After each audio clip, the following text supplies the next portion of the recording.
세계 성찬 주일입니다. 우리가 그 운동을 해도 하고 싶은 운동이 있고 해야만 하는 운동이 있잖아요.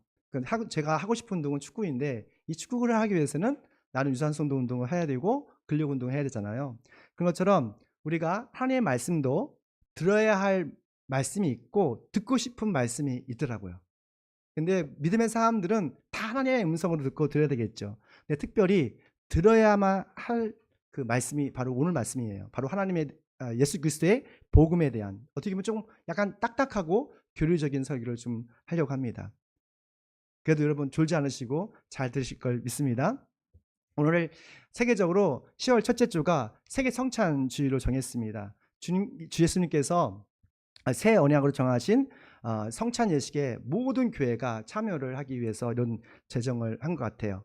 초대교회 성도들은 매 안식 후 첫날 예수님께서 부활하신 그 주일에 모여서 설교 말씀을 듣고 예찬과 성찬을 참여함을 통해서 그리스도와 하나가 되고 성령의 인재하심을 경험하였습니다. 우리가 아는 저 감리교회 창시자 존 웨슬리 목사님은 정말 예배 중심 축 두 가지가 있는데 그것은 설교 말씀이고 또 하나는 성찬 예식이다라고 말하고 있습니다. 그만큼 설교 말씀과 성찬 예식은 뗄래야 뗄 수 없는 것이죠. 이걸 통해서 우리는 그리스도와 하나가 되고 성령의 인자하심을 경험하고 또한 하나님의 나라가 바로 지금 이 순간에 현존하는 것을 우리가 느끼고 있을 수 있고 경험할 수 있다고 존 웨슬리 목사님이 말씀하셨습니다. 여튼 또 우리가 이 성찬식을 신학적으로 좀 생각해 보면 독일의 목회자이고 신학자였던 칼 바르트라는 목사님이시며 신학자가 있습니다. 이분이 우리가 하나님의 말씀을 우리에게 전함에 있어서 세 가지 형태가 있대요. 하나는 계시된 말씀, 바로 예수 그리스도시죠. 오늘 예수 그리스도 통해서 하나님을 볼 수 있고 알 수 있고 느낄 수가 있는 것이죠. 또한 기록된 말씀, 바로 성경입니다. 우리는 성경을 통해서 하나님의 숨결을 느낄 수가 있습니다. 왜냐하면 이 성경은 사람에 의해서 상상해서 쓴 것이 아니라 성령의 감동에 의해서 기록되었기 때문이죠. 그리고 세 번째가 있습니다. 그것이 바로 선포되어지는 말씀, 바로 설교 말씀이고 이 설교 말씀뿐만 아니라 바로 옆에 성찬 예식이 있는 것이죠. 그걸 통해서 우리는 하나님의 선포되어진 말씀을 통해서 하나님의 음성을 듣고 또한 성찬식을 통해서 직접 우리가 예수님을 경험할 수 있는 것입니다. 그처럼 우리가 이 설교 말씀과 성찬 예식은 너무너무도 우리 신앙에 유익하고 정말 우리가 예수님을 경험할 수 있는 좋은 은혜가 되는 것을 보게 돼요. 특별히 성찬에 있어서 예수 그리스도의 몸과 또한 피를 상징하는 이 빵과 포도주, 이거에 대한 많은 논쟁이 있었어요. 이거에 대해서 우리가 좀 정리할 필요가 있는데 우리 세 가지로 우리가 이 그리스도의 빵과 그리고 죄송합니다. 그리스도의 몸과 피를 상징하는 이 빵과 포도주에 대한 신학적인 이해가 좀 있는데 세 가지가 있어요. 하나는 카톨릭에서 주장하는 화채설입니다. 화채설은 뭐냐면 우리가 성찬식을 진행할 때 이 빵과 포도주가 정말로 예수 그리스도의 몸으로 피로 변화된다는 거예요. 그래서 이 신부님들은 이 성찬식 한 후에 이 빵과 이 술을 다 드십니다. 왜냐하면 예수님의 사회가 피기 때문에. 그러나 우리 개신교는 그렇게 믿지 않아요. 개신교에서는 공제설과 상징설을 믿습니다. 공제설을 뭐냐면 마틴 루터가 주장한 것인데 성찬의 빵과 포도주가 그리스도의 몸으로 변화되는 것이 아니라 주님의 몸이 임재하는 것이다 라고 말합니다. 그러니까 임재설을 주장하는 것이죠. 좀 더 나아가서 칼빈과 찌빙글리는 상징설, 기념설을 주장해요. 그러니까 성찬의 이 빵과 이 포도주를 우리가 먹을 때 이것은 주님의 영, 성령께서 임재하시는 것이다. 그래서 성령의 역사를 경험하는 것이다 라고 말을 합니다. 그럼 우리 나사렛 교회는 어떤 걸 추구하냐면 바로 마틴 루터 그리고 칼빈 찌빙글리가 주장했던 기념설, 상징설을 우리가 기반으로 해서 성찬식을 진행합니다. 그래서 우리는 성찬에서 믿음으로 빵과 포도주를 먹고 마심으로 예수 그리스도의 인자하심과 성령 안에서 하나됨을 경험한다고 우리는 믿고 그렇게 참여하는 것이죠. 여러분 이해하시죠? 그러니까 이 빵과 포도주는 우리가 이걸 예수님의 살과 피로 되는 것, 진짜 되는 것이 아니라 그 안에 주님께서 임재하신다, 이런 식으로 우리가 이해하고 있습니다. 그러면 성경적으로 예수님이 잡히시던 밤에 제자들과 마지막 만찬을 하시게 돼요. 이 성찬식의 유래는 마지막 만찬입니다. 그 거룩한 만찬을 통해서, 거룩한 식사를 통해서 우리에게 주시는 영적인 메시지는 무엇일까? 그리고 오늘 우리가 성찬식에 참여하는 우리의 마음의 태도는 어떻게 가져야 할까? 오늘 말씀 통해서 함께 살펴보겠습니다. 함께 있습니다. 예수님의 몸을 상징하는 빵은 우리에게 생명의 양식을 의미합니다. 아멘. 우리가 육신의 양식이 있잖아요. 그런 것처럼 우리 영혼의 양식이 있어요. 우리 영혼의 양식이 뭐죠? 바로 예수님의 말씀입니다. 예수님이 이 세상에 오신 목적은 바로 우리에게 영원한 생명의 양식을 주시려고 이 땅에 오신 거예요. 우리 26절 말씀입니다. 읽습니다. 예수께서 빵을 들어서 축복하신 다음에 떼어서 제자들에게 주시고 말씀하셨다. 받아서 먹으라. 이것은 내 몸이다. 아멘. 그러니까 예수님께서 마지막 만찬에서 빵을 드시고 축복하시죠. 그러면서 제자들에게 떼어주십니다. 받아 먹어. 이건 나의 몸이야. 나의 살이라. 이렇게 말씀하시죠. 여기서 말씀이니까 예수님이 뭐라고 말씀하셨어요? 빵이래요. 빵이래요. 어떻게 보면 우리에게 말로 말하면 예수님이 밥이야 라는 이런 의미가 있어요. 예수님이 빵이야. 그러니까 한 덩이의 빵은 생명의 양식이신 바로 예수 그리스도의 몸이라는 거예요. 그리고 빵을 떼어주는 행위가 있잖아요. 이렇게 떼어주잖아요. 제가 떼어줄 때 이것은 자신의 몸을 찢으시는 예수님의 희생을 우리가 의미하고 있습니다. 또한 생명의 양식이 되신 예수님을 통해서 우리가 영적인 양식을 공급받고 영원한 생명을 얻는 것을 의미하고 있어요. 이게 고린도전서 10장 17절 말씀에 이렇게 말씀하고 있습니다. 빵이 하나이므로 우리가 여럿일지라도 한 몸입니다. 그것은 우리가 모두 그 한 덩이 빵을 함께 나누어 먹기 때문입니다. 요한복음 6장 35절 말씀 읽어볼게요. 내가 생명의 빵이다. 내게로 오는 사람은 결코 줄이지 않을 것이요 나를 믿는 사람은 다시는 목마르지 않을 것이다 라고 말씀하십니다. 그래서 우리가 성찬에서 이 빵을 떼어 먹을 때 세 가지를 좀 묵상했으면 좋겠어요. 첫 번째는 뭐예요? 우리를 위해 자신의 몸을 찢으신 예수 그리스도의 희생을 조금 묵상했으면 좋겠어요. 두 번째는 우리의 영원한 양식, 생명의 양식이 되신 예수님을 깊이 생각했으면 좋겠습니다. 그리고 주 예수님 안에서 우리가 한 몸이라는 거, 한 가족이라는 거, 뗄래야 뗄 수 없는 한 몸, 그리스도의 한 지체라는 것을 좀 묵상했으면 좋겠어요. 이러한 영적 의미를 묵상할 때, 우리 묵상하고 성찬에 참여할 때 우리는 예수님과 더 깊은 영적 교제가 될 걸 믿습니다. 두 번째입니다. 함께 읽을게요. 예수님의 피를 상징하는 포도주는 우리에게 새 언약을 의미합니다. 아멘. 우리가 믿는 하나님은 언약의 하나님이십니다. 그냥 감정적으로 우리를 이끌으신 게 아니라 항상 약속을 하세요. 어떻게 보면 이 성경 말씀 전체가 하나님의 약속이죠. 언약이죠. 하나님께서는 우리에게 언약을 딱 세우시면 그 언약을 반드시 지키시는, 거짓말하지 않으시는 신실하신 하나님이세요. 우리는 성경을 언약적 관점으로 볼 수가 있습니다. 하나님은 죄악으로 가득 찬 세상을 물로 심판하셨잖아요. 그리고 다시는 물로 심판하지 않을게 라고 하면서 노아와 무지개 언약을 맺으셨습니다. 제가 무지개를 봤는데 우리는 일반적으로 땅에서 보니까 무지개가 반만하잖아요. 근데 비행기 타다가 그 무지개를 봤는데 무지개가 동그랗더라고요. 난 놀랐어요. 비행기 타고 가다가 무지개를 봤을 때 이 동그란 무지개를 봤어요. 그래서 노아를 생각했습니다. 우리가 어디 갈 때 무지개 딱 보는 순간 우리 누구 생각해야 돼요?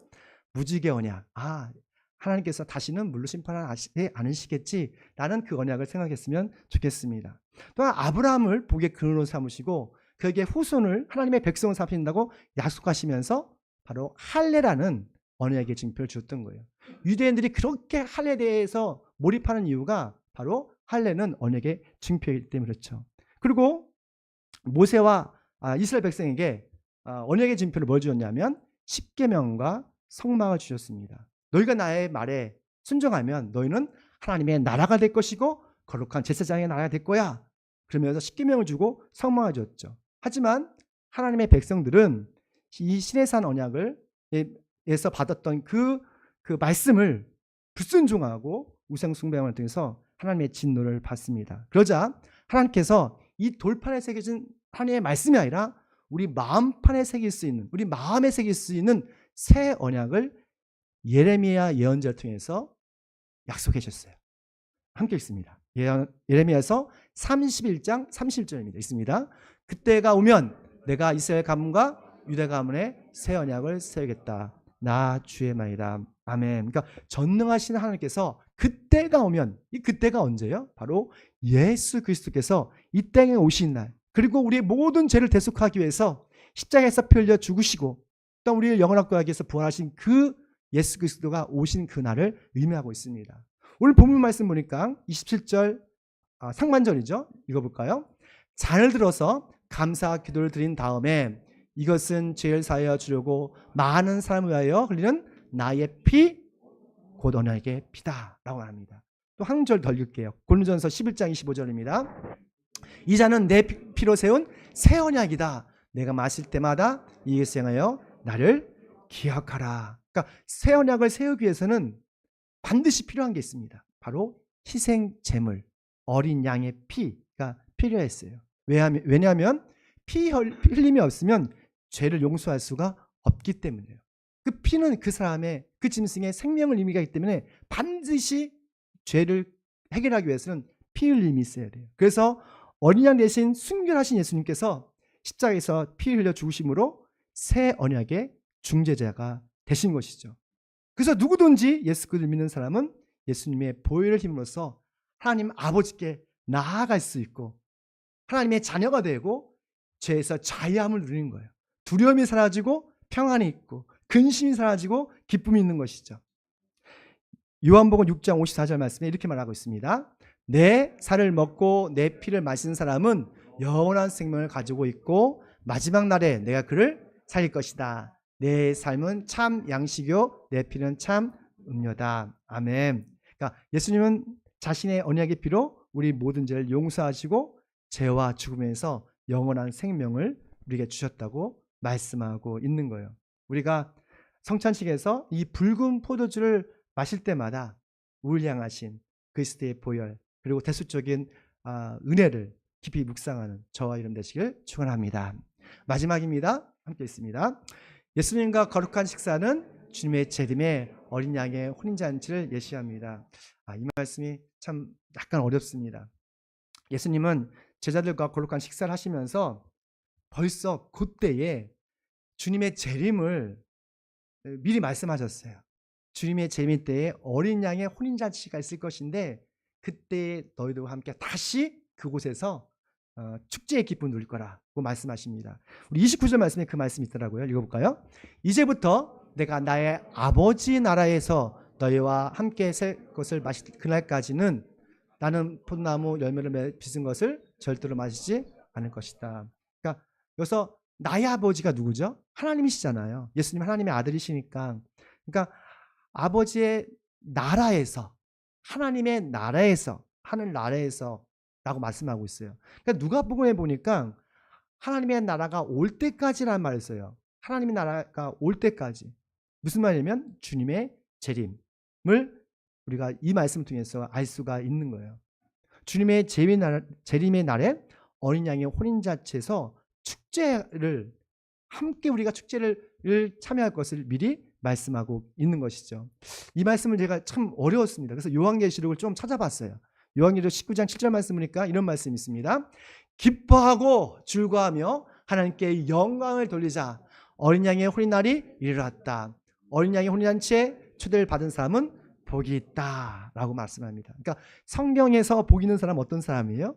세상적으로 출세하고 잘 나가는 사람보다도 어린 양에 초대받고 신부로서, 성결한 신부로서 초대받고 그곳에 참여하는 사람이 진정으로 복된 사람이래요.